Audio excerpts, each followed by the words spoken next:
Hello viewers, আসসালামু আলাইকুম। কেমন আছেন সবাই? মাশরাফি জুনিয়র নাটকের সিজন 2 এর জন্য আপনারা সকলেই অপেক্ষা করছেন। আমি আপনাদেরকে কথা দিচ্ছি, সিজন 2 এর জন্য আমিও মেইলের মাধ্যমে রিকোয়েস্ট করব সেই দীপ্ত টিভিকে। তাই অবশ্যই এখনো যারা আমার এই চ্যানেলটি সাবস্ক্রাইব করেনি অবশ্যই সাবস্ক্রাইব করবেন।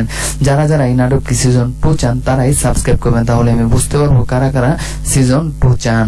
নাটকটি মূলত শেষ করা হয়েছে এই কারণে যে এখন আসলে নতুন পর্ব নিয়ে আপনাদের মাঝে চলে আসবে। এখন আর গ্রাম্য সিনগুলো দেখানো হবে না, এখন শহরের সিনগুলো দেখানো হবে। মনির বেড়ে ওঠা, মনির মাশরাফি জুনিয়র হওয়ার স্বপ্ন, মনির জাতীয় দলে পারফর্ম করার সবকিছুই তুলে ধরা হবে এখনকার পর্বগুলিতে। এখন আর সেই নর্মাল মনিকে আপনারা দেখতে পারবেন, এখন থেকে স্মার্ট মনিকে আপনারা দেখতে পারবেন, যে কিনা জাতীয় দলে খেলবে, যে কিনা সব জায়গায় ইংলিশে কথা বলবে, তা আপনারা দেখতে পারবেন। এখনকার মনিকে দেখে আপনারা অবাক হয়ে যাবেন। এই নাটকটি মূলত একটি সাধারণ থেকে অসাধারণ হয়ে ওঠার একটি মেয়ের গল্প দেখানো হয়েছে, যেখানে গ্রামের ছোট্ট একটি মেয়ে কিভাবে ক্রিকেট প্রেমী হওয়ার কারণে আস্তে আস্তে সে ঢাকায় আসে, এবং কি তার কামের মেয়ে থেকে কিভাবে সে বাড়ির বউ হয় শুধুমাত্র ব্যবহার ভালোবাসার কারণে, সবকিছুই নাটকে তুলে ধরা হয়েছে।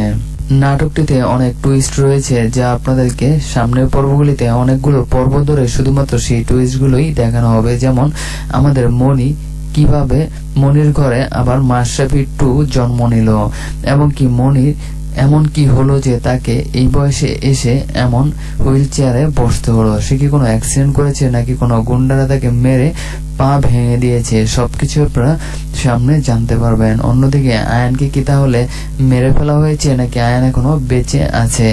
কারণ মনির নায়ক হিসেবে আবার নতুন করে আয়ানেরই প্রজন্ম ঘটবে, তাকে দেখানো হবে মাশরাফি 2 এর সেই নায়ক হিসেবে, তা আপনারা আগামীতে দেখতে পারবেন।